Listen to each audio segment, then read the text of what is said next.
Welcome to the Great Shrimp Show. Today we'll be dealing with a deadly problem. And as with anything in the world of aquaria, the solution is not always apparent. Make sure to subscribe, enable notifications, and if you like what you see, make sure to vote with a thumbs up. Because, after all, with shrimp love a good audience. Hello, shrimp family. We've added a number of new cherry shrimp to the colony, and it seems like they're thriving and enjoying the wispy currents of the filter. There's plenty of biofilm to go around, and the larger, more well-established adult doesn't seem to bother the juveniles at all.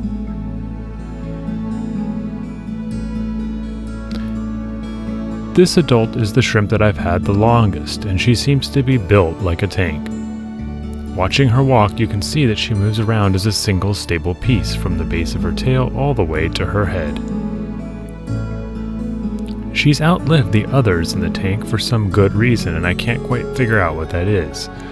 Possibly a good measure of hardiness. Take your time, feel the current, find some food, eat it, and poop a ton. Being a shrimpy matriarch seems like a good life. The plant life in the garden has become overgrown. Seeds have shot up, all that were planted at the same time, into giant single plants while others have died.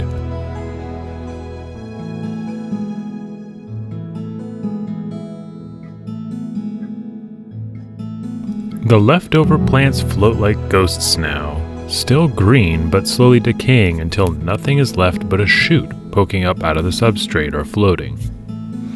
The shrimp don't complain though, a decaying leaf is a delicacy that they don't seem to want to turn down. It must taste good. The grazing for them is good. Everyone seems to be enjoying themselves. Overall, it is a very positive scene in the garden, but something has been brewing beneath the surface.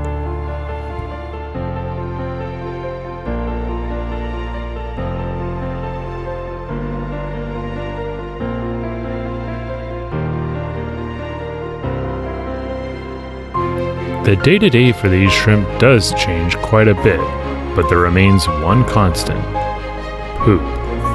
Lots of it.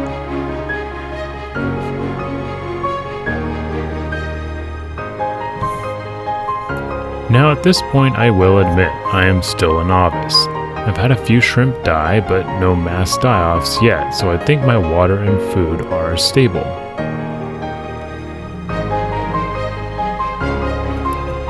For such a small tank, I'm doing weekly 50% water changes and making sure to disturb the substrate and plants to get some of the vacuuming done.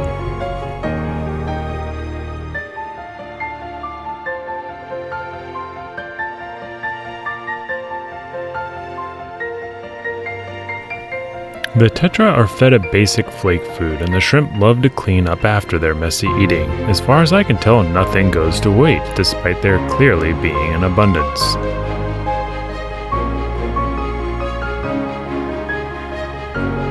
Everyone seems to be friendly.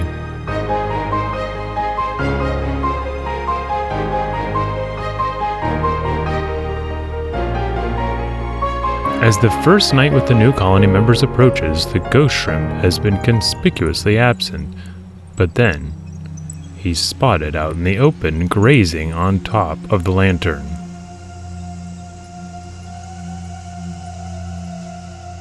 Well, it's less grazing and more like posturing. He's not eating, just cleaning himself meticulously, preparing for who knows what.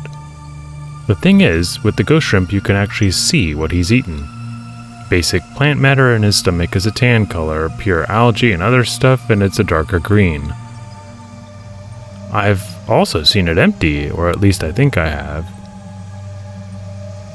In the darkness, his eyes are much deeper, and right now, they appear as black pools.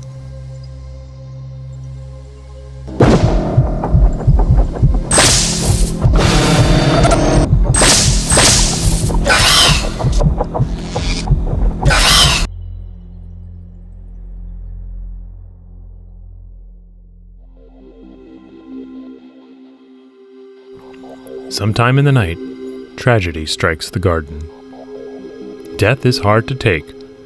Here, where space is a premium, each individual has had an impact. This cherry shrimp would have made a fine addition to the community, but sadly, she didn't last more than a few days. Paleomontes, or ghost shrimp, and Neocaridina are omnivores, so they will pretty much eat anything that is nutritious and can fit in their mouths, including other shrimp. Food doesn't even have to be scarce. This is not a first time a member of the gardens community has died, and whenever I've looked in on the tank in those mornings, it's the ghost shrimp who's snacking on the deceased. He's fed enough, but he protects these unique food sources fiercely. You can see the tetra and my main cherry shrimp have actually come to investigate. What's striking to me is you can see the entire digestive system at work for this guy, including the mouth, stomach, and tract. Look at how the stomach is red. That only happens when he's been munching on one of these cherry shrimp.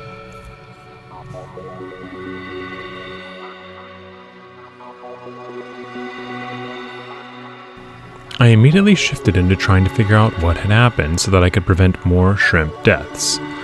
A visual inspection of the lost shrimp yields little information besides maybe a slight swelling or bloating, and that could be a sign of a parasite that has run its course, or a handful of other things.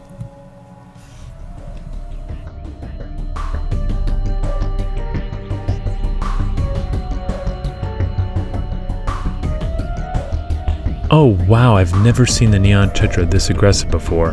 They're supposed to be good tank mates, for a shrimp especially if they're well fed, which this school is. I wonder if it's because they're curious or because there's more food available. Or maybe they're confused because sometimes the ghost shrimp is hard to see. The ghost shrimp is frustrated of being chased off of his meal. He's acting defensively and moving up the side of the tank.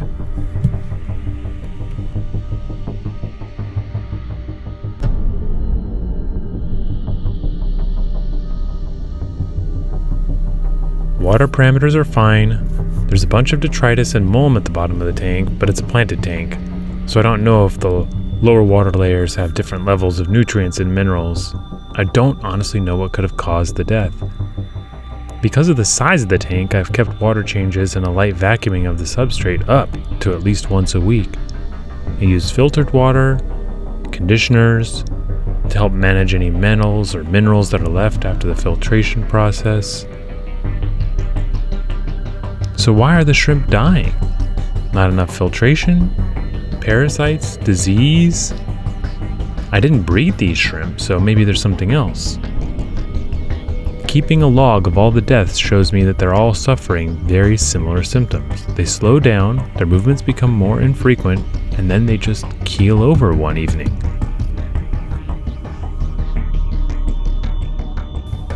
All this can happen in just 24 hours, so I don't think it's a parasite or a chronic condition that's been building in an individual over time. I think that might notice something else in the meantime if that were true. Some of the deaths have happened after water changes, so that has me testing much more frequently and suspecting maybe some mineral fluctuations.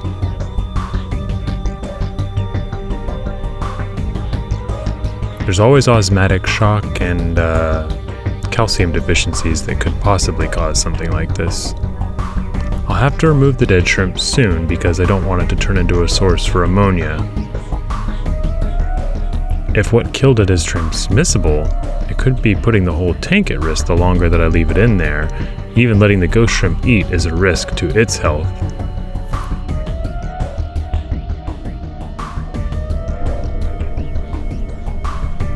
Time to move on. There's no sense worrying about this. Better to figure out what's happening and fix it.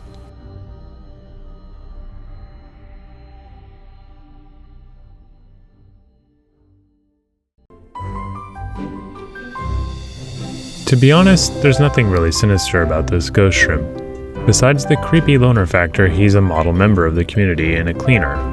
He's just doing what any scavenging omnivore would do with food left on the table.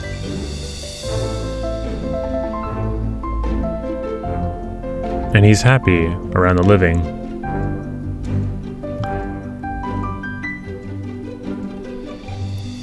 The first cherry shrimp has been doing fine, very robust. She lumbers around and cleans up the environment with what seems like not a care in the world.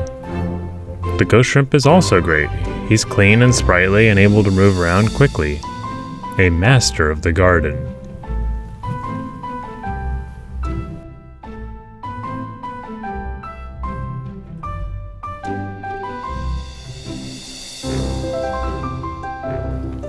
There's a lot of eating going on between the fish and the shrimp chowing down nearly 24/7. The visible algae is kept at bay, but the poop has been piling up in unexpected places. The shrimp always have time to stop and clean their carapace.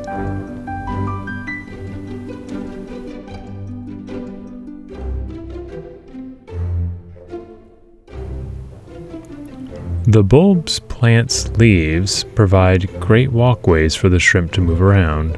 They snake all over the garden and go down to the ground level too. In the short time that I've been taking care of the garden, I've grown to care for these scrappy invertebrates. I've cared for them and fed them regularly. Most especially, I want to make sure that they aren't suffering unnecessarily, and if something is hurting them, I want to figure out a way to stop it. I have to get to the bottom of what's affecting these shrimp. If it's a parasite, I need to eradicate the problem, and if it's an environmental problem, I will need to carefully swing things back into balance.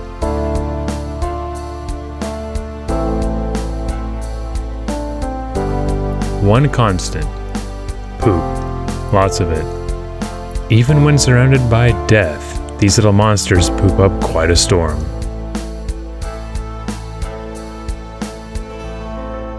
Hopefully I can get things stable enough that the shrimp will begin to form a tighter community and we can look forward to some baby shrimp in the garden.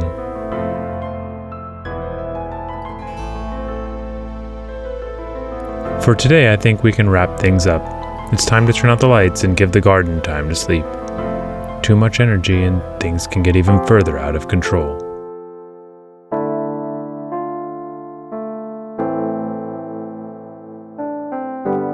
Good night, everyone. And sweet shrimpy dreams.